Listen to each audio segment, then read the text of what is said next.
Welcome, everyone. Happy Thursday. It is Thursday noon Eastern time, just outside the booming metropolis of Philadelphia, known as Ambler, PA. And this, of course, is Talent Experience Live, the show where we famously have no chairs. I'm kidding. The show that is obviously your favorite show on the internet. It covers everything that you need to know in talent acquisition, talent management, human resources as a whole, as well as today's topic, artificial intelligence. But before we get into that, of course, we have to pay the bills around these parts. Talent Experience Live is proudly brought to you by the good folks here at Phenom, whose purpose is to help 1 billion people find the right work. That's why we host fantastic things like Skills Day coming up December the 11th, while I Am Phenom as well happening over in India, and I Am Phenom in the United States. And all of those activities and events are fantastic, but the true way that we help 1 billion find the right work is through our Intelligent Talent Experience platform, which helps candidates find the right fit faster, employees evolve in their current roles and beyond, recruiters achieve next level productivity and efficiency, as well as managers get to build better teams through data and analytics. And of course, all of this is powered by super slick artificial intelligence. So if any of that interests you at all, run, don't walk to phenom.com.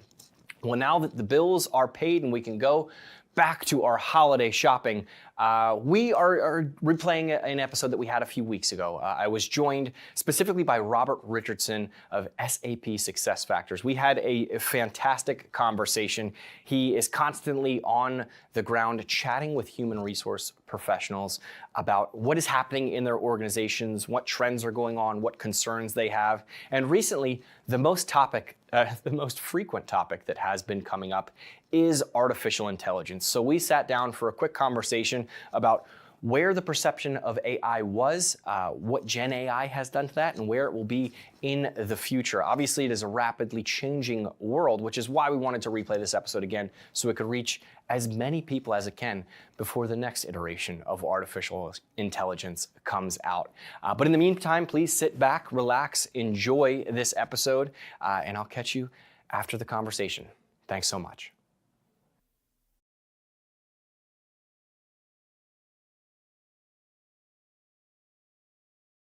Welcome to the program, Talent Experience Live. Very excited to have you here, Robert. I know we have on a buzzworthy topic today. Today we're talking beyond the buzz, AI trends with SAP SuccessFactors. But before we get into that, being that this is an HR technology show, it deals with the HR.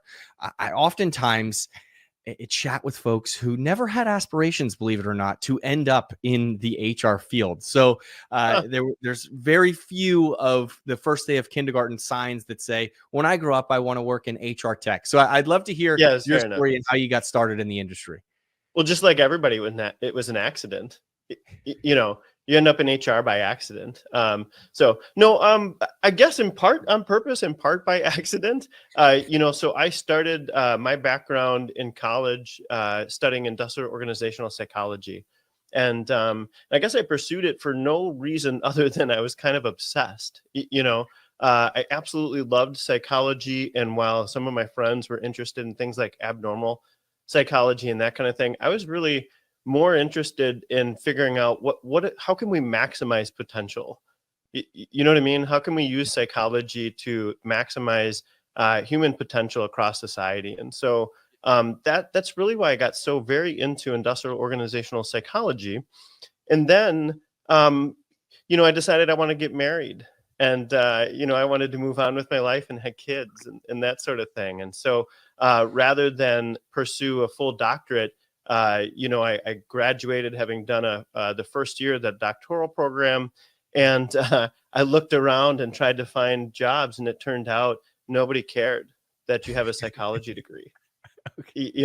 And so it was a real challenge to land that first position, and I lucked out. I lucked out with a really fabulous technology company called Jobs to Web, and so that was one of my very first jobs out of college. Jobs to Web. Doug Berg was the founder of Jobs to Web, and so that team, Ken Hollick and Peter Braskett, all took a risk on me and hired me in a recruiting marketing software company. Okay. Yeah, no, a risk worth taking. It sounds like I hope so. things things have turned out well. And it fascinates me with the psychology, but behind business. Reminds me of Ted Lasso a little bit, where I think in the latest season they hire the I love it. I'll psychologist. take that as a compliment. Yes. Yes, absolutely, and I think it's important.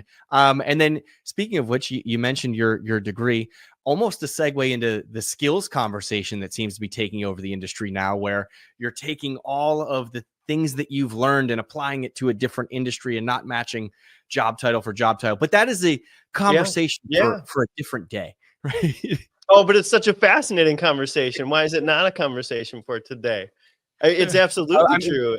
Yeah. we And can get into it. Yeah. well, and I'm just teasing in part, but it is interesting that we constantly plague candidates with this concept that if you don't have experience, we can't hire you for the experience you're, supposed to have on the job. That our resumes need to contain 5 years of background in a position to do the position.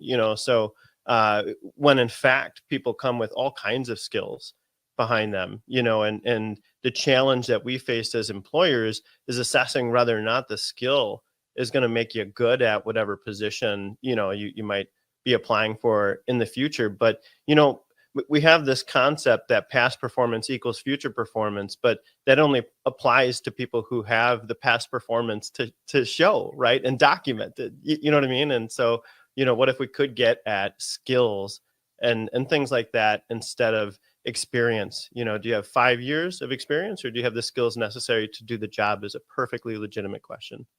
Yeah, no, it's funny. I still have LinkedIn notifications set up for social media jobs, and they come through, and it's like 15 years of experience in social media.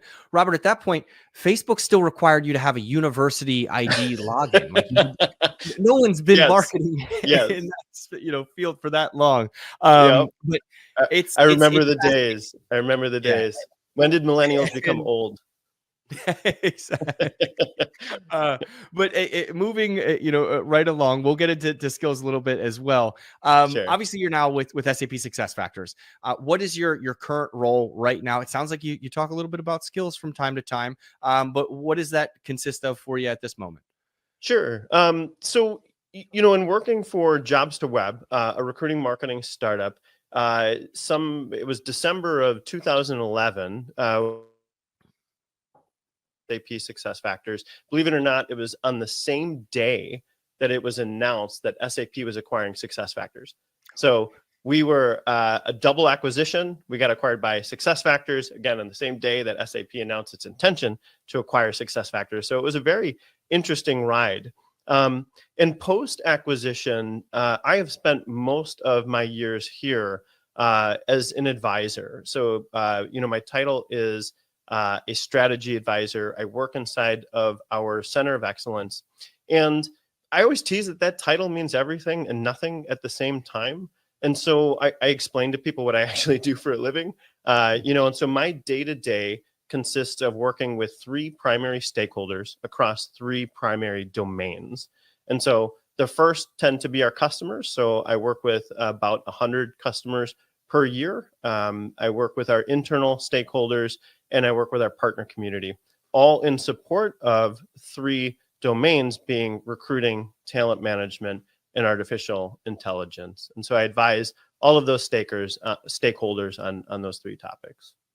Yeah, and I'm sure that one of the hottest topics with those 3 stakeholders right now has to be artificial intelligence, right? Oh yeah. Oh yeah. And it is fascinating to see how the narrative has changed, right? From 6 months ago to even where it's headed right now. I think either last week or the week before, it might have been last week, litigation out in California or rules and regulations in California vetoed by Governor Gavin Newsom because it wasn't quite ready. The conversation keeps changing. When you are discussing this with those 3 key stakeholders, what are people really concerned about? Is it turning on the technology and having all of their quote unquote challenges removed? Is it understanding the technology right now, or where it will be in 6 months, 5 years, 10 years from now, kind of future talk? Yeah. It's all of the above, right? I hate to say it, but you have varying levels of knowledge in the artificial intelligence domain. and so you have organizations that are still trying to figure out exactly what this is and why it's different than what we had heard about in years past. And then you have other organizations I work with that are just even blowing us away, right? And asking questions that you just don't hear every day, even as an AI professional. So the gamut of knowledge is quite wide. The gap in competencies is quite wide, and that means that the concerns are varying across that domain of knowledge, right? If you're just coming in, you might be concerned with what is this, and is it, and what kind of ethics questions should I be asking around this, right? Ethics come up a lot in AI. If you're very advanced, you're more concerned with exactly how do the tools work, are they secure, and you might be past the ethics question, but now we're talking about AI safety, and concerns like that. It's interesting how much it has evolved, because ethics is, I think, even when we were talking about AI 2-3 years ago, we began to have that kind of conversation, specifically around fit score, around candidate ranking, those sort of things. Rarely was there an ethical question on, filling out a resume or uploading your resume to an applicant tracking system for personalization purposes, right? To help people cross the finish line. Now we've entered this world where recruiters and talent acquisition teams, I think alike, are beginning to offload their manual tasks, right? That's what every person at HR Tech said last week was, let's get rid of the busy work so you can build the human conversations. But that's where you get into the nitty gritty, right? That's where the ethical questions come into play. And I think bringing up data safety is also hugely important, because I think if you create roadblocks for talent acquisition teams, right, where they understand that generative AI and AI tools exist, but you don't create those guardrails for them, they're going to go externally, right? And then your data is no longer safe. Is that really the type of conversations that are most prevalent now when you talk about that wide range? Have people gained the understanding of, all right, this can help me in my day-to-day. Let's make sure that I use it correctly. And that makes sense? Am I way off there?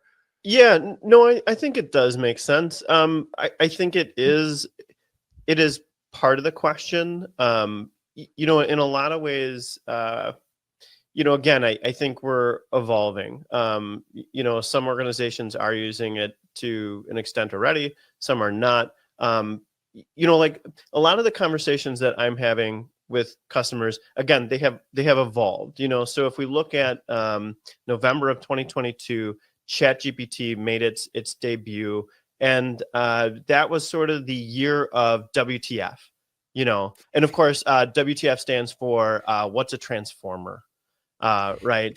So we were all trying to figure out what is this thing, and nobody expected AI to pass the Turing test in 2022. But in fact, in some ways, it'll pass the Turing test better than a human sometimes, right? 2023 and 2024, I like to say, are the years of experimentation and implementation, and so organizations are seeing technology companies like ours come out with innovative tools that they can now explore, or you can go straight to the large language models and explore those as well. I think 2025, just as a prediction, will be the year of fine tuning, but I don't necessarily mean that from a technology standpoint. There's fine tuning in your business process that needs to take place, if that makes sense. And oftentimes that's slower, you know what I mean, than the fine tuning that takes place in an AI model. And so organizations are adopting this stuff now because we have real things in place. To kind of get at your earlier question, we have real tools in place today that you can use, but now they need to adjust. Organizations need to adjust to these tools and really figure out how to use them efficiently. So, 2025, 2026 will really be the years of serious productivity gain. And by 2027, we'll all be saying, this is like your cell phone. I can't even imagine anymore how we got along without a cell phone in the past, and AI is going to be the same way. So So the adoption curve varies by organization along that path, and whether you are considering use cases or security or ethics really varies along each organization's kind of competency curve along that path, and how much they understand about this market. Yeah, and I think it's probably very synonymous with most technology adoption, right? I think back to GPS, right? Game changing when it came to Yes. driving, Yep. especially Yep. cross country, right? You no longer had to print out. Well, even before that, the giant maps. Then you'd print out MapQuest, and if you missed a turn, you'd turn back around. Then you had the separate devices, right? And I think that brings us back to kind of 2022 with ChatGPT, where Yeah. you had the external GPS on your dashboard that you'd plug it in. All of a sudden now we're into that integration stage where it's built within your Sure. car, within your vehicle, right? Yep. And Yep. you have, I think, at least some semblance of, or some idea that it is secure in that sense, right? Because it is manufactured, hopefully, right? Right. Maybe overstepping there. But I really like that idea of now being the experimental time, right? Because I am seeing a lot of generative AI images online, right? To promote events, whether they Yeah. be hiring, whether they be, and it's like, it kind of feels weird, right? It's things are spelled wrong. I can tell that this was generated, but now Sure. Sure. we're getting closer. I'm even seeing it on LinkedIn and things like that, where I see a very long post with 30,000 hashtags at the bottom, and I'm like, I know that they used some artificial intelligence on this post. You did not You're think of you're all not those tricking me. hashtags. But when we come to the fine tuning stage, I think you're spot on, because you have to have that experimental. You have to play around with the tool before you truly find out where it fits in your day to day, right? How you are going to use it as process, and also where it's effective, right? Yeah. So it's exciting to see that right now it's almost try and break it, right, to an extent, see if it works for you and what works, and then make that a part of your daily routine in order to become more efficient and Yeah. effective. But it will, I mean, because to your point, GPS, right, at one point in time was new. Now we use it every day. Email spam filtering is an AI that's used every Mhm. single day, and we completely take it for granted. Yeah. Netflix, right, and its recommendation engine. Like, what would I do without it? I would have completely missed out on The Walking Dead. I mean, so like we use this stuff every single day without thinking about it. And now with generative AI, I think it is incredibly new. It's incredibly novel. But in some ways, we'll sort of know that this thing was really successful when we cease to be so surprised and excited about it.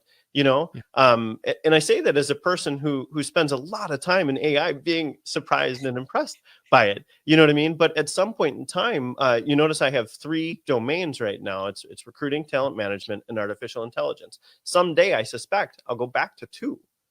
You know what I mean? Because Mhm. it'll just be expected that AI is inherent in the way that we do recruiting and talent management. It is only because it is so new, it is so novel, and we are pursuing interesting use cases so rapidly right now that in some ways this has to be its own domain within places like HR. Yeah. But eventually, it'll just go back to being HR. Yeah, no, it will. It'll be ingrained in it, just like our morning commute, where I know how to get to work, Right. Robert. I don't Just push the need button. directions, but I want to avoid traffic, the path of least Yeah. resistance, right? Or Um, try and give me directions, right? My brain immediately, I can't even listen anymore, no, right? Turn left where? I don't know. Look, I'm yeah, just gonna push the button anyway. mhm. You know? And if I miss the turn, it'll get me there. I'll That's find a right. way. I'm not going to That's stop right. traffic. Um, I, with all of this, and it's almost seemed more palatable, I think, for organizations. We've had conversations here at Phenom where you can't even mention, AI to certain companies because Mm, it's taboo right now, because they're still in that world yeah. of, we don't understand it yet, we can't roll it out. Are, in your conversations, without getting into specifics, are people beginning to say, okay, it's either we join this or we maybe 10 years down the line cease to exist, right? Because it does speed up processes. Have we seen that shift from leadership where it's like, all right, let's start to experiment with some of these tools before we're Yeah. left behind in 2025 where we're fine tuning? Yeah, interesting question. I think for sure there is varying levels of readiness to adopt in the industry right now. And I see sort of the full gamut, right? Again, just working with 100 different hiring companies per year, you kind of see everything, Yeah. and so without naming names, I have one organization I spoke to at HR Tech that I feel like is running circles around us right now. The use cases, oh my gosh, that they want to pursue are absolutely inspiring. There's just no other word for it. It is fascinating. And then you have other organizations, like in the same conference, I talked to one person and he very confidently said, well, we shut all that down. Our employees, you can't even access GPT on their machine, and I was like, well, did you shut it down on their cell phone? Y- Mm-hmm. You Yep. know, and did you shut it down on their personal computer? Right. Mm-hmm. Because I talked to a VP of talent acquisition not that long ago, and her company had done the same thing. They decided that they were going to ban the use of AI inside the company, and so they shut it down from an IT perspective. And so now she just goes out to her cell phone and pops on GPT and says, "Write me a job requisition for XYZ." She Mm-hmm. copies it out of GPT, she pastes it into her email, and she sends it to herself, right? Yeah. And into It's her applicant tracking system, and boom, there's the job, right? yeah. So, I have a saying in this industry, and that is, do it or it will be done unto you.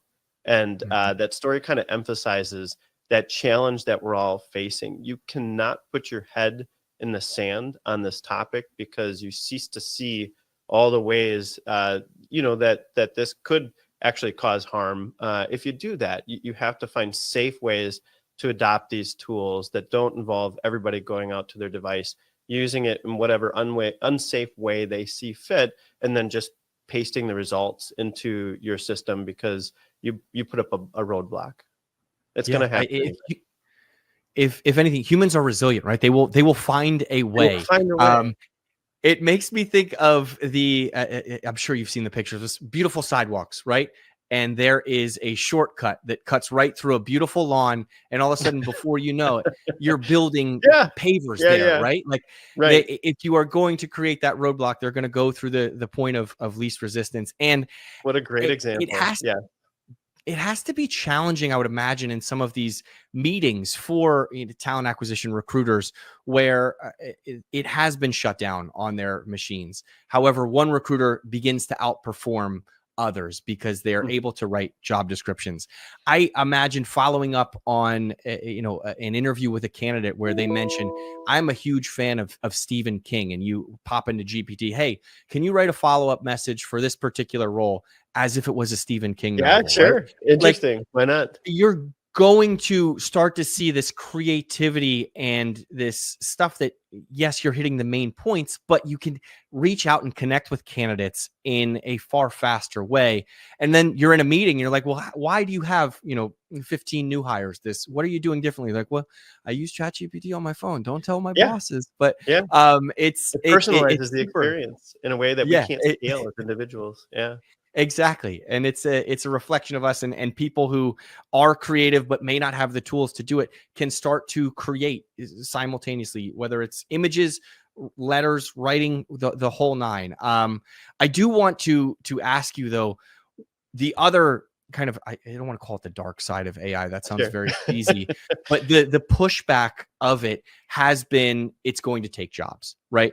Mm, Do we think we've come to level heads and said, you know what? It may replace, and I've heard this before, it may replace someone who doesn't use artificial intelligence throughout their day to day. But I think gone are the concerns that you can fire your entire recruitment staff and only have one sure. recruiter, right? To manage 50 requisitions or whatever it may be. Yeah. That's a little bit of a tough one, to be really candid, because I don't want to pretend. I do think that there are going to be job losses as a result of AI. Sometimes I ask how much more efficient AI is going to make us, right? There's a cynical way to look at this, and that is, if AI makes us 10% efficient, then can you cut 10% of your workforce? And it's a legitimate question. The challenge, I think, in the marketplace today, like specific for recruiters, so would we lay off all of our recruiting staff across these organizations as an example? In those cases, most organizations, and there's a difference between the near term answer and the long term example, right? The long term answer. In the near term, I think organizations have already cut their staff to the bone. In most cases, right? Most organizations that I talk to, like those recruiters, they're overwhelmed. There's more to do than there is time in the day to do it. And so those people, what is nice is we are removing parts of their job that most people hate. You know what I mean? So like sometimes I think of Steve Hunt, by the way, every time I talk about this. Repetitive stress injuries, we all know what those are, right? Repetitive motion injuries, like on a factory floor. There's something analogous to that, and that is like the repetitive psychological injury. And so if we talk about recruiting as a very, nobody cares if you typed out your 51st job requisition. Right? Yeah. It is a thankless job that recruiters engage in all the time. And they typically don't love it. It's not like it's creative work. It's legalistic. You know what I mean? And it's repetitive. And so if you could have AI do something like create a job requisition for you, you would get time back in your day to do the things that the organization does thank you for. You know what I mean? And that would be actually talking to a candidate, inspiring them about your value proposition, those kind of activities that that you're valued for. And so I think in the short term, there are all kinds of ways that these tools are going to add value to our day-to-day lives. They're going to ease the burden of repetitious tasks that we don't want to engage in, thankless tasks that we don't want to engage in. But there is potential for long term, for people to be impacted, and I don't think it'll all be in recruiting, right? I don't think we're going to wholesale, lay off 50% of all recruiting jobs. Yeah. But I'll give you one job I do think that is ripe to happen in, and sort of in the short term. We're talking in the next, within the next couple of years. I think if you are in a job that people don't want to interact with you, right? So think about telemarketers, think about call center jobs. All that knowledge is well documented in the systems, right? There's all the help files that they are using to help you anyway. Nobody looks forward to calling a call center, right? And so, those types of positions with AI that can literally talk on the phone as articulately as you or I, has access to all the same knowledge and data, the databases that those people were using anyway to answer questions. I do think we'll probably see wholesale cuts, and maybe upwards of 50% of people losing those kind of positions. But if you have a human to human interaction, there is value there that, Devin, you don't want from a bot sometimes, right? And I'm sorry to get a little long-winded on this, but to emphasize the point, I'm enjoying it. Recruiters are kind of like salespeople, right? Except salespeople sell products and recruiters sell life changes. Okay. And the bot will never really care about you, but the recruiter will empathize, right? And help guide you through perhaps your next career change in a way that changes your life, And so that's the kind of personal connection that a human can provide that a bot can't. And so while the role may change and we may see some impact, I think recruiting is an area where we won't see 90% right drops and in that sort of terrifying numbers. Yeah, I mean, and it's happened with technology, right? I big fan of the show Mad Men, and you have switchboard operators, right? Where, hey, can I talk to Don Draper? And is somebody switched through that now? That's automated. And imagine right? their shoulders, right? They probably had repetitive stress shoulder injuries, and their lungs. They smoked like chimneys back then. But neither here nor there. And when we're talking about recruiting, I had this conversation with Cliff Jerkowitz a couple weeks ago. You know, you can maybe a talent marketer or sourcer no longer goes out and finds resumes, right? They can become the Yeah. talent greeter. That's another one. You're that, right. you know, Yeah. that meets someone at the door, where that human interaction can take you a step above, right? Especially you picture these large office buildings. It's tough to find someplace. Hey, I'll be right out front here. I'll walk you through. We'll get you a parking spot. That is, I think, a life-changing experience where you're now excited, right? I've always used the analogy: sales sells software, they sell products, recruiters sell jobs. But you're 100% right. They do sell life changes. And in the same way where you're not going to interact with a bot for a mortgage per se, you're going to sit down with a banker, is the Yeah. same way that you should approach recruiting. You can fill out the paperwork beforehand, automated, but at some point you're going to want to talk face to face with somebody. Yeah. Same thing with, I think, where you were getting at call centers, right? I've had trouble with my Apple phone before. I prefer to go into the Apple store and talk to one of their geniuses than Sure. walk through troubleshooting online. Oh my God. And the dial tree. You know what I mean? Just to get to the person, right? And Mhm. and yeah, Yeah. you're desperate to get to the person that you don't want to talk to in the end. You know? Yeah. Yes, exactly. And then they say they can't help you, and you're like, now I That's right. gotta And call then they the phone." escalate it and they move it up, right? And all of those, by the way, have tiers of knowledge. You know what I mean? Yeah. And so they're surfing through some kind of help center knowledge database, right? You know, and the reason they kick it up is because they can't answer the question, and you get somebody, right? Imagine just all of that knowledge, all of that data being available to the AI. Now you call in, there's no such thing as a dial tree anymore. You know, you just say what the problem is that you're having with your iPhone. You know, Siri says, hey, I've got an LLM upgrade now, and so I can actually understand you and talk coherently. Sorry, Siri, I've never liked you. You know, it's but she's about to get better, right? She's going to get an upgrade really soon. You know, with ChatGPT being integrated, and she just starts answering your questions because she has all the knowledge and she's got a great LLM backing her up. Well, we're getting off track here, but I have to say this piece here because it excites me. I saw the videos of ChatGPT now where it can do specific dialect, specific, Yeah, colloquial yeah, terms, and which if understand you your emotional tone. Yes, it's Yes. fascinating. I mean, Yes. I imagine calling into customer service somebody from South Philadelphia saying John, right? If you talk to somebody in California, they're going to have no idea what that means. It's just the thing. They use it for everything here. Wait, For I'm those who sorry, might be saying listening what? at home. Yeah, JAWN, saying John. What is Got a bunch of John? my coworkers say it. I It's can't be the only person confused by this. everything. I've lived in Philadelphia for too long. I apologize. They use it for cell phones, for whatever it may be. But it's my point exactly is it could get lost in context when you're on the phone with somebody from customer success. But I Yeah. can guarantee you, ChatGPT is probably listening to this conversation and is defining it in the future so that some of those things don't happen. And it excites you, right? We think about recruiting. I was challenged back in the day. Was based in Florida and I had to recruit in Seattle, Washington, and having some of those conversations that I didn't understand where things were Mm. located out Yep. there, right? How close it was in proximity to the Starbucks or to wherever it was. To have those conversations seamlessly is only going. I mean, it's just exciting. Yeah.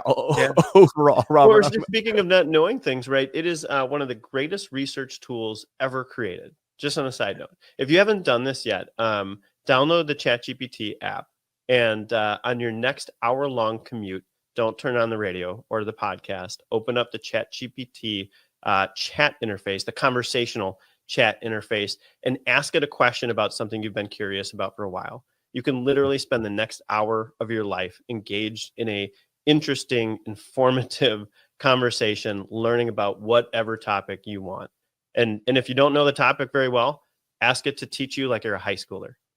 You know, and it will adjust its teaching methodology to your knowledge set. So they're just absolutely fascinating ways to use these tools and to kind of bring it back, right? Same thing for recruiters.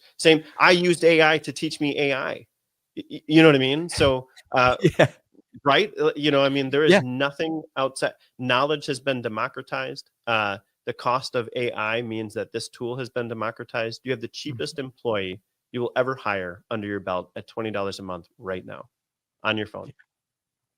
Imagine the onboarding process that you can create with that, right? Like where you're bringing on a new hire, and rather than saying, "Hey, go home, Sure. study," what these Yep. acronyms mean. It's hop onto our interface, our knowledge base, and have conversations about what our Oh product my does, gosh, about where yes. we see it in the future. Yeah. Um, it- Perfect segue. I think. What excites you about the future of HR tech, Robert? All of this excites me. Imagine Mhm. a learning tool, right? And we're getting there. Learning tools that, instead of asking you to take an hour-long course, engage in an actual dialogue with you about the topic. You know what I mean? School systems are really, you design a school system to accommodate everybody all at once, right? 20 Mhm. some accommodates nobody, in a way, right? Because it's built for Mhm. everyone. So learning is individualistic. We all think in different ways. And so just imagine these tools in the future, whether it's corporate or whether it's school, being able to adjust their teaching technique to your unique knowledge base as a human, right? And so that's really fascinating. Just because we're kind of touching on the topic as one item. Yeah. You get to the point of actually gaining knowledge rather than studying for tests, right? For Yeah. exams. It's now I am interacting with this. I don't need to just remember, E equals MC squared, right? For an example or something like that. Right. It's I don't know what that means. I know it does equal MC squared because it's drilled into my Yeah. mind, but I couldn't tell you what it means. So it's Well, exciting that's stuff. That's one example I use on a regular basis. So, oftentimes when I'm teaching people about AI, and I'll pull out the tools and start showing them, I'll ask GPT to teach me the theory of relativity, like I'm a grade Yeah. schooler, and people are just amazed at its ability to adjust its teaching, and its examples, right? Its analogies Mhm. to something that they would understand. I asked it to teach similarity searches to my 8-year-old, right? And I asked it to start using Minecraft and just the different video games that he's into as a teaching strategy, and you should have seen it. He was engaged with this bot, right, talking Yeah. about AI and similarity searches and generative AI. It was really cool, and sort of touched on some of the math, even, you know what I mean, to help him understand. So it's just Mhm. fascinating.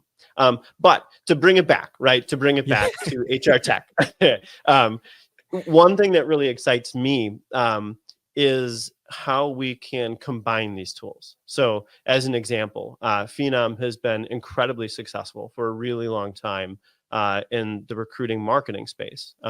You guys were out there ahead of the curve, doing things like skills matching, skills ontologies, right? And so, imagine a future, right? And by the way, just on a side note, generative AI has simply cast a light on how incredible AI has already been for a very long time, right? Mhm. So, just on a side note, everyone, if you haven't looked into ontologies and skills matching, you've got to do your homework on this. This stuff was powerful before Gen AI, and companies like Phenom and other SAP partners were really doing incredible work on this front, and changing the recruiting game years before generative AI became a thing. Yeah. Now, imagine, right? In the near future, this can't even be that far off, because maybe you're already doing this. The ability to say, um, "Hey Siri," no, I'm just kidding. We wouldn't ask Siri. Hey, I don't know why I love teasing Siri. She's gonna get good though. She's getting an LLM. She is. She's getting an upgrade. But saying, Mhm. "Hey, whatever your Copilot is," right? Whether it's SAP's Joule, whether it is Microsoft's Copilot. I don't know if you have a Copilot, but you ask your Copilot, "Why does my time to fill, or why did my time to fill increase last month?" You know, and the LLM goes out, it understands your intent, and it engages with machine learning techniques to understand your data and really produce a sophisticated result, right? Give you an answer that really answers the question. That would take a data analyst, a data scientist, some time to sit there Mhm. and analyze and understand. And these tools now, as they combine generative AI and its understanding of your intent with machine learning techniques to manage data is going to make this a very, very fascinating field in the very near future. This is just around the corner. Yeah, it's awesome. I'm excited. I've loved this conversation, Robert. Thank you so much for taking the time. Yeah, And also thank you for the shout out. I'm the one that's supposed to pay the bills on here. Thank you for the little bit there. I want to. I know you're very busy. You meet with over 100 clients a year. I want to ask you before we hop off. Any final thoughts that you'd like to share? Where can folks learn more about the Phenom SAP partnership? Any parting shots? Yeah, I guess to begin with, certainly individuals are welcome to reach out. So if you've got questions, I'm sure our social profiles are right down there. You can click on our links and and send us a DM, send us a message. We're certainly happy to help. And beyond that, I would just say keep learning. You know what I mean? There are so many tools out there today, that can help you understand this marketplace. So if you're watching this LinkedIn Live and you feel like you skipped the AI revolution, it's an evolution, right? And there's absolutely time and interact. Take some of the advice in this conversation. Download Anthropic or GPT. Perplexity is another awesome one. There's lots of these tools out there, and just ask it, what is skills matching? What is, ask it about any of these topics, and it'll provide you with really sophisticated answers, and you can start learning in that way. And then, it's game changing for organizations between machine learning and generative AI. So, the next best time is now, as they always say. Absolutely. Well, thank you so much. I really do appreciate the time. I'd love to have you on in the future. Down the line once we've all learned certainly everything there is to know. Well, we'll see if my AI, 2025, 2026, 2027 predictions come true, right? You can yes, you can we have hold to me go back on accountable it. and see what happens. We'll check the receipts. But yes, Awesome. thank you so much, Robert. I appreciate it. Enjoy the rest of your day, and we'll see you soon. Yeah, you're very welcome. Thank you, Devin.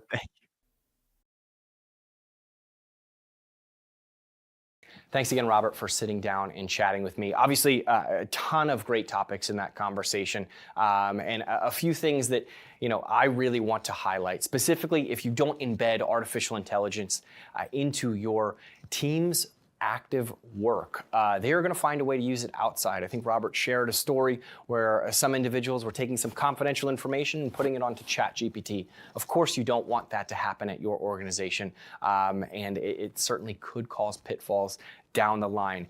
We are rapidly approaching the day and age, just like the GPS systems went through, where rather than having a Garmin in your car, it is going to be embedded into your entire system, and it's going to get you from point A to point B as fast as possible. And that's where we see artificial intelligence going. And I think that's where Robert sees it as well. Of course, you could always catch the replay here on LinkedIn, YouTube, or even Facebook. And this podcast will be up again as a replay episode in just a few short hours. But in the meantime, I hope everyone has a safe, happy, and healthy weekend. And we can't wait to see you next week, where I think we're going to recap Skills Day and some of the highlights that are going on there. Thanks so much. Bye.